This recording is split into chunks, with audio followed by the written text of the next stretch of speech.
Hello, everybody. This is the first reading of the year 2022, and I want to wish everyone a very healthy and happy new year. And before I do my reading today, I want to take a moment to thank everyone who read during last year, 2021. It was a difficult year with lots of adjustments to be made, but how we do things, and I appreciated the flexibility of all the readers. I also really enjoyed all of the readings with their great variety of topics. I hope that you were able to hear them and enjoy them as well. I would also like to thank in advance those who are already scheduled to read in 2022. There are lots of great readings coming up soon. And I would like to invite anyone watching who would like to read in 2022 to contact me, Joe Mauskopf. My email and apartment are in the address book, and I will send you more details about the readings and give you dates when there is availability.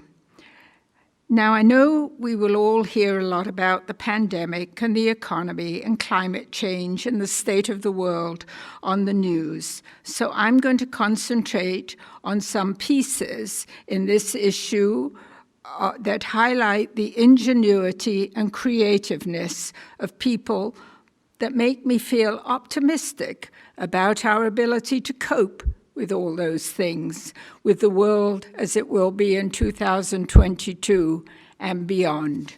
So I'm reading from The Economist, The World Ahead 2022. What next? And this is about technology. The astonishingly rapid development and rollout of coronavirus vaccines has been a reminder of the power of science and technology to change the world. Although vaccines based on new mRNA technology seem to have occurred almost instantly, they actually drew upon decades of research going back to the 1970s. As the saying goes in the technology industry, it takes years to create an overnight success. So what else might be about to burst into prominence? Here are some emerging technologies worth watching in 2022. Solar geoengineering. It sounds childishly simple. If the world is getting too hot, why not offer it some shade? The dust and ash released into the upper atmosphere by volcanoes is known to have a cooling effect. Mount Pinatubo's eruption in 1991 cooled the Earth by as much as 0.5 degrees centigrade for 4 years. Solar geoengineering, also known as solar radiation management, would do the same thing. Deliberately. This is hugely controversial. Would it work? How would rainfall and weather patterns be affected? And wouldn't it undermine efforts to curb greenhouse gas emissions? Efforts to test the idea face fierce opposition from politicians and activists. In 2022, however, a group at Harvard University hopes to conduct a much-delayed experiment called SCOPEX. It involves launching a balloon into the stratosphere with the aim of releasing 2 kilograms of material, probably calcium carbonate, and then measuring how it dissipates, reacts, and scatters solar energy. Proponents argue that it is important to understand the technique in case it is needed to buy the world more time to cut emissions.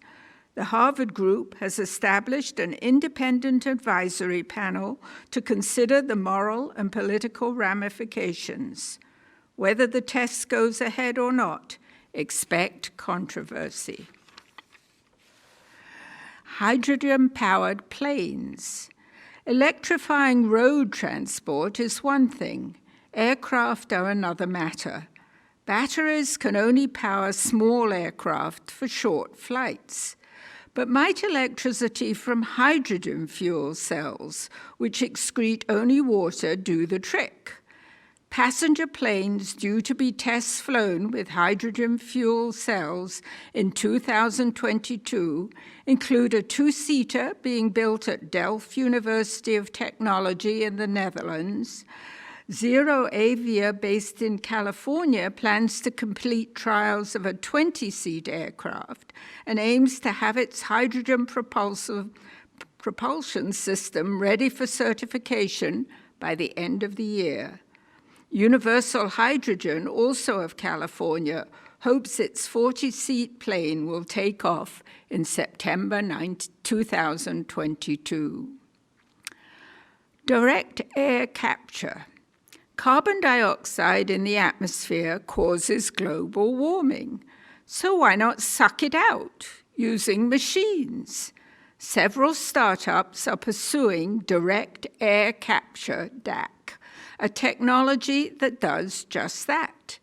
In 2022, Carbon Engineering, a Canadian firm, will start building the world's biggest DAC facility in Texas, capable of capturing 1 million tons of carbon dioxide per year. Climeworks, a Swiss firm, opened a DAC plant in Iceland in 2021, which buries captured carbon dioxide in mineral form at a rate of 4,000 tons a year. Global Thermostat, an American firm, has 2 pilot plants. DAC could be vital in the fight against climate change. The race is on to get costs down and scale the technology up. Vertical farming. A new type of agriculture is growing. Vertical farms grow plants on trays stacked in a closed, controlled environment. Efficient LED lighting has made the process cheaper, though energy costs remain a burden. Vertical farms can be located close to customers, reducing transport costs and emissions. Water use is minimized, and bugs are kept out, so no pesticides are needed. In Britain, the Jones Food Company will open the world's largest vertical farm, covering 13,750 square meters in 2022. AeroFarms, an American firm, will open its largest vertical farm in Danville, Virginia. Other firms will be expanding too. Nordic Harvest will enlarge its facility just outside Copenhagen and construct a new one in Stockholm. Plenty, based in California, will open a new indoor farm near Los Angeles. Vertical farms mostly grow high-value leafy greens and herbs, but some are venturing into tomatoes, peppers, and berries. The challenge now is to make the economics stack up too. Container ships with sails. Ships produce 3% of greenhouse gas emissions. Burning maritime bunker fuel, a dirty diesel sludge, also contributes to acid rain. None of this was a problem in the age of sail, which is why sails are making a comeback in high-tech form to cut costs and emissions. In 2022, Michelin of France will equip a freighter with an inflatable sail that is expected to reduce fuel consumption by 20%. MOL, a Japanese shipping firm, plans to put a telescoping rigid sail on a ship in August 2022.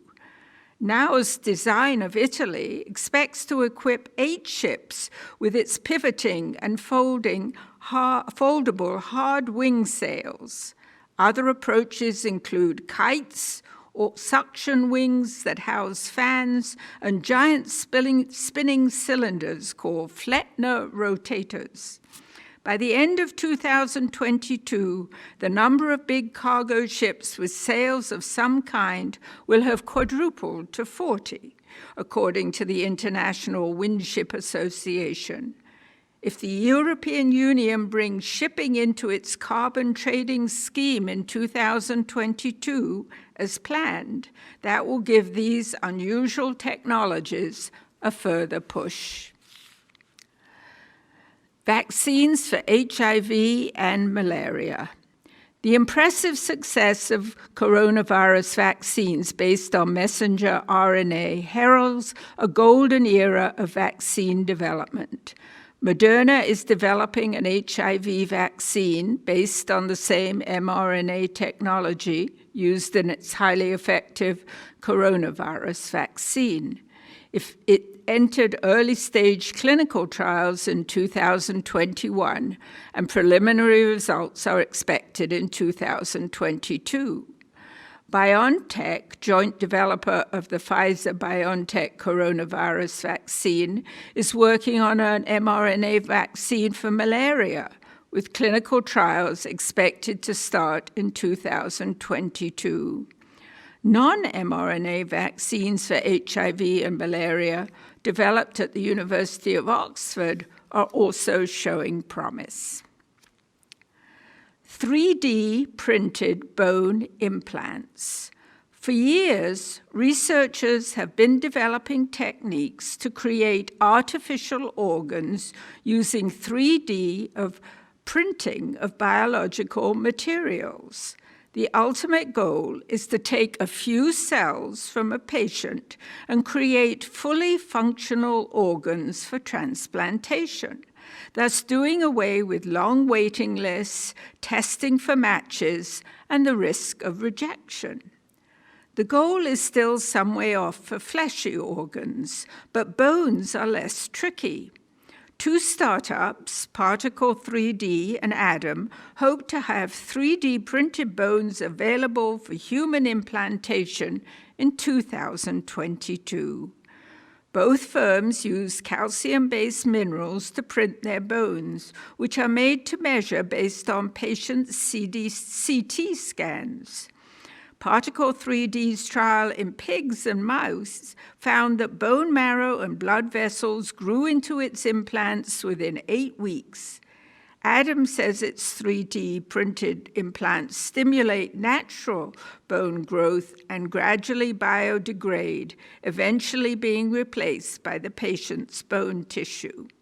If all goes well, researchers say 3D printed blood vessels and heart valves are next.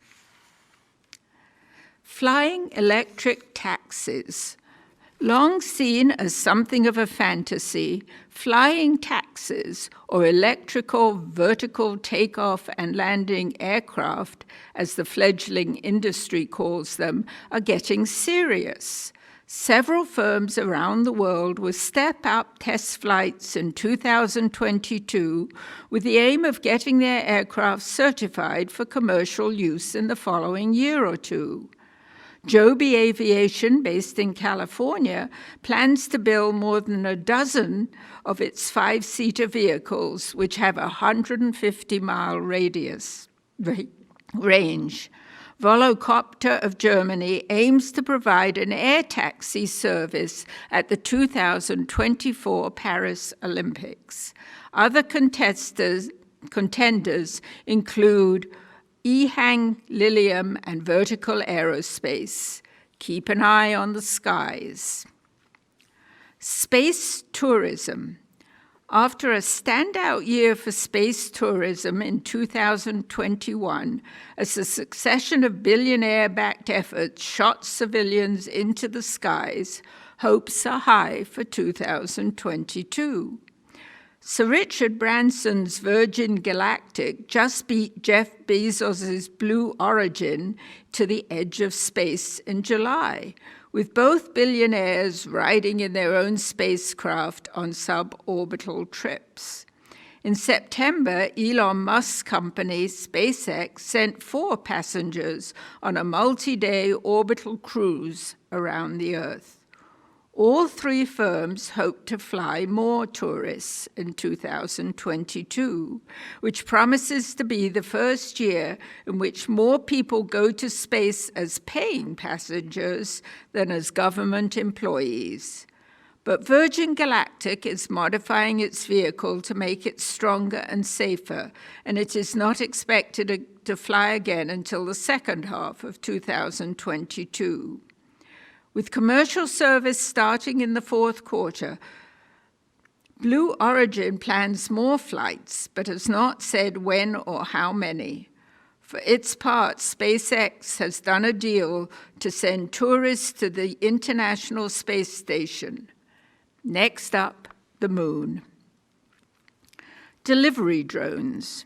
They're taking longer than expected to get off the ground, but new rules, which came into effect in 2021, will help drone deliveries gain altitude in 2022.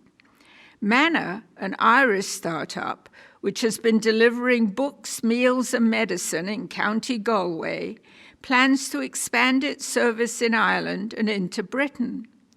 Wing, a sister company of Google, has been doing test deliveries in America, Australia, and Finland, and will expand its mall-to-home delivery service, launched in late 2021. Dronamics, a Bulgarian startup, will start using wind drones to shuttle cargo between 39 European airports. The question is, will the pace of drone deliveries pick up or drop off? Quieter supersonic aircraft. For half a century, scientists have wondered whether changes to the shape of a supersonic aircraft could reduce the intensity of its sonic boom. Only recently have computers become powerful enough to run the simulations needed to turn these noise reduction theories into practice.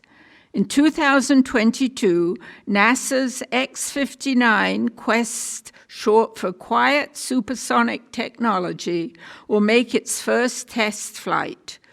Crucially, that test will take place over land, specifically Edwards Air Force Base in California. Concorde, the world's first and only commercial supersonic airline, was not allowed to travel faster than sound when flying over land. The X-59 sonic boom is expected to be just 1/8 as loud as Concorde's. At 75 perceived decibels, it will be equivalent to a distant thunderstorm, more of a sonic thump.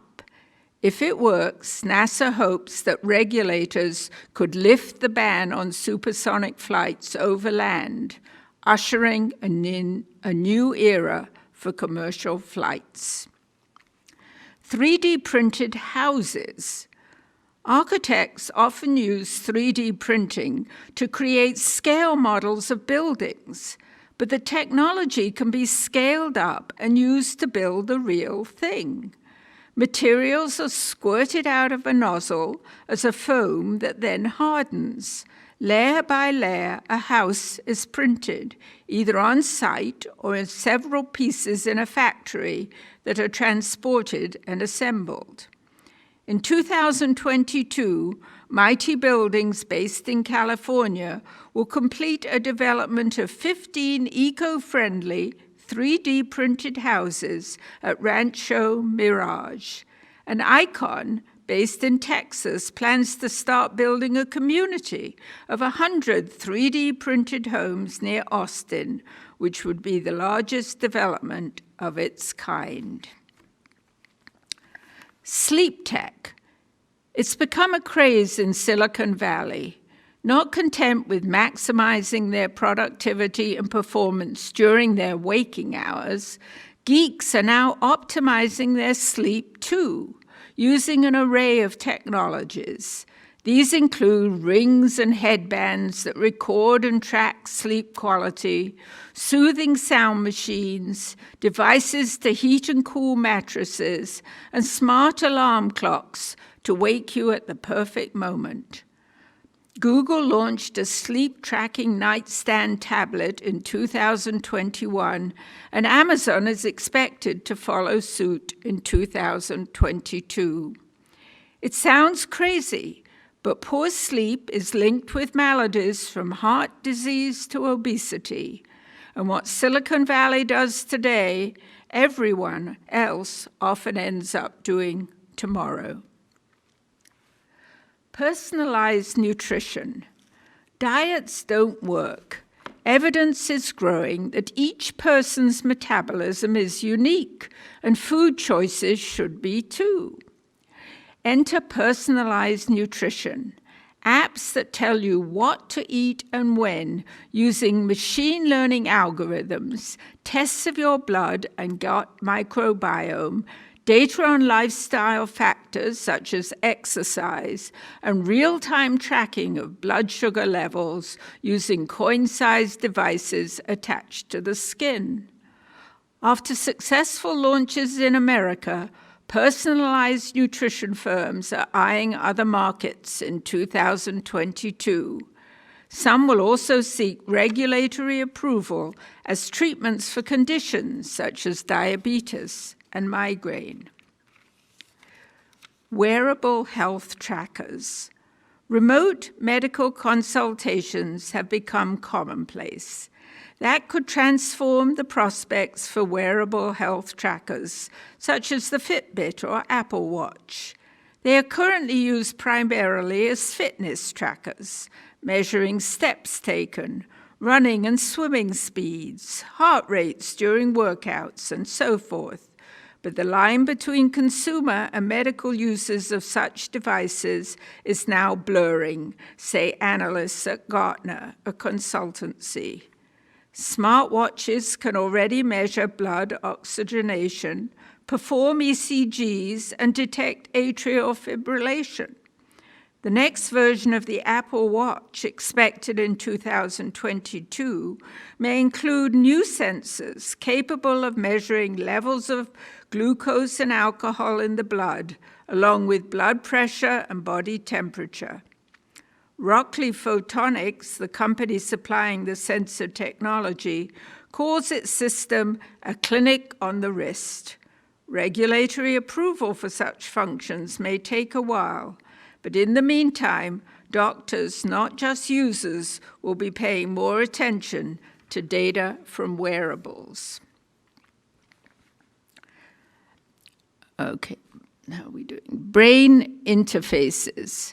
In April, the irrepressible entrepreneur Elon Musk excitedly tweeted that a macaque monkey was literally playing a video game telepathically using a brain chip. His company, Neuralink, had implanted 2 sets of electrodes into the monkey's brain. Signals from these electrodes, transmitted wirelessly and then decoded by a nearby computer, enable the monkey to move the on-screen paddle in a game of Pong using thought alone. In 2022, Neuralink hopes to test its device in humans to enable people who are paralyzed to operate a computer.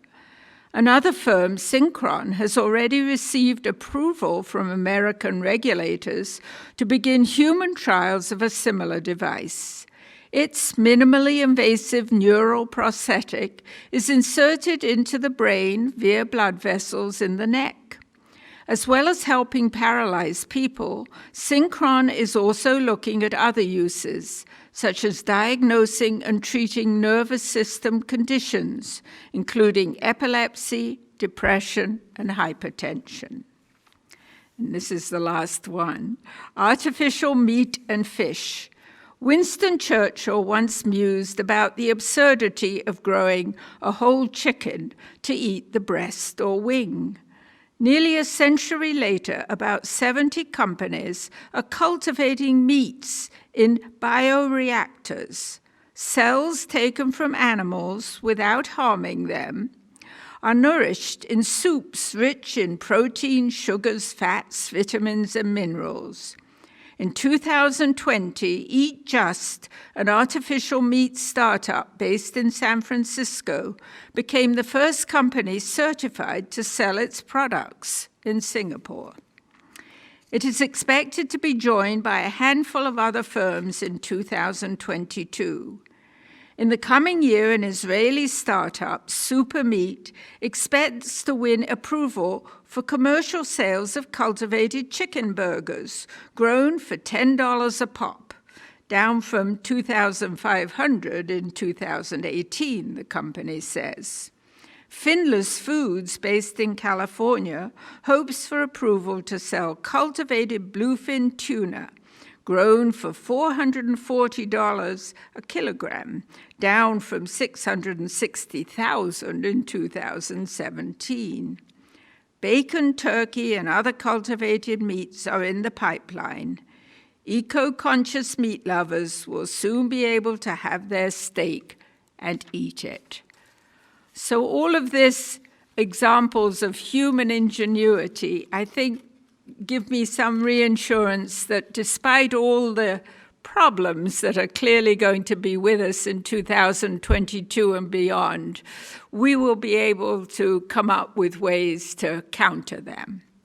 I'm going to finish with one final reading that's entitled An Obituary. It's in the obituary section of this Economist edition, but it's not about people.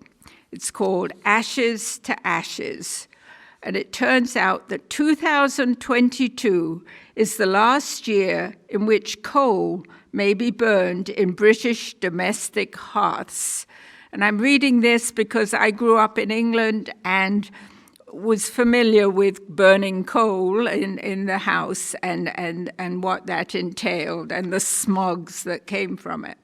So some of this was meaningful to me, but it's an interesting piece about coal burning in England. There was a time not so long ago when people in Britain's cities and suburbs woke in winter not to cockcrow or the beep of a mobile phone, but to the strident riddling with pokers of stoves, boilers, and grates. The ash that fell from them was not soft and white like wood ash, but scraped grey clinker that had once been coal. Coal was king of the winter household. Its arrival each autumn was a ceremony, with the knobbly sacks hauled off the lorry and onto the shoulders of straining men with flat caps and dust-smeared cheeks. Into the cellar or garden bunker, the coal poured with a roar and a tumbling soot cloud. Then the door was sealed again. Behind it, the coal could be imagined brooding, waiting like a presence. This was a fuel both ancient and strange. Its smell was salty and slightly spicy of the deep earth. It had come from beds laid down in the Carboniferous and the Permian periods, dug out by miners who toiled underground half naked. It was compactive of giant wetland ferns and towering unknown trees, pressed down so hard for so long that they became stone. Users of coal warm themselves not with logs sawn from any old regular tree, but by burning prehistoric forests that had been stalked by dinosaurs. Coal came in many grades, from proud, glossy, sharp-cut anthracite to poor brown lignite left for power stations. To burn any kind was very different from burning wood. Wood fires were spirited, flamey, and lively. Coal took time, slowly digesting its starter of kindling and balled-up newspaper, letting the gas and tar smoke off. Only when it had dried would it open its heart of heat and to reveal scarlet lakes of magma and outcrops of glowing ore. Robert Louis Stevenson saw armies there, Any child could imagine them in this war landscape as the red mountains slowly subsided into plains of lava and ash. In other ways, a cold hearth was more peaceful. It did not spark unless the poker provoked it. Instead, it sent out small, blue, mysterious wisps to show it was alive. And it did not crackle or sing. Instead, it burned slowly, ruminatively, with occasional sighings and settlings, conducive to thought. Sherlock Holmes, in his favorite armchair at 221B Baker Street, would sit moodily at one side of the fireplace, cross-indexing his records of crime, reaching at times into the coal scuttle where he kept his cigars, while the shifting of coals tracked the transmutation of one puzzle into another. Holmes' era was close to peak coal in Britain. In 1913, between industrial and domestic use, the country burned 287 million tons of it, most of it from more than 1,300 deep mines. By then, every chimney in London, South Wales, and the northern towns had been belching coal dust for decades. Coal made the weather, as Charles Dickens described it in the incomparable first chapter of Bleak House. Fog everywhere. Fog up the river where it flows among green aits and meadows. Fog down the river where it rolls defiled among the tears of shipping and the waterside pollutions of a great and dirty city. Fog on the Essex marshes. Fog on the Kentish heights. Fog in the eyes and throats of Greenwich pensioners wheezing by the firesides of their wards. Almost no coal was imported, for Britain had deposits so accessible that the invading Romans forged their weapons with it, merely pecking with picks at the surface, and so abundant that the country industrialized well before the rest of the world. Queen Elizabeth I was already greatly grieved and annoyed with the taste and smoke of sea coals. A tax on coal, introduced in 1666, was lucrative enough to pay for 2/3 of Christopher Wren's elegant new London churches. In 1888, a hundredweight, 112 pounds of coal, which would last a family a week, cost 1 shilling and 2pence, less than the weekly bill for flour or fruit. But it involved a Faustian bargain. Burned in quantity, as it will continue to be in America, China, and India, it produced the cheap energy on which modern life depends. It also poisoned the air and disrupted the climate. The cheering warmth of individual hearths was balanced always by the inescapable pollution of thousands of them, just as the mellow sweetness of a miner's song was filtered through deadly black dust. But it's rather depressing, but it shows that policies can change and these things can be banned, as it has been in England anyway. Anyway, that's it. I wanted to start the new year with some ideas about things that people are, the ingenuity of people, and that policies can be made to change things. So thank you, and have a good year. Bye-bye.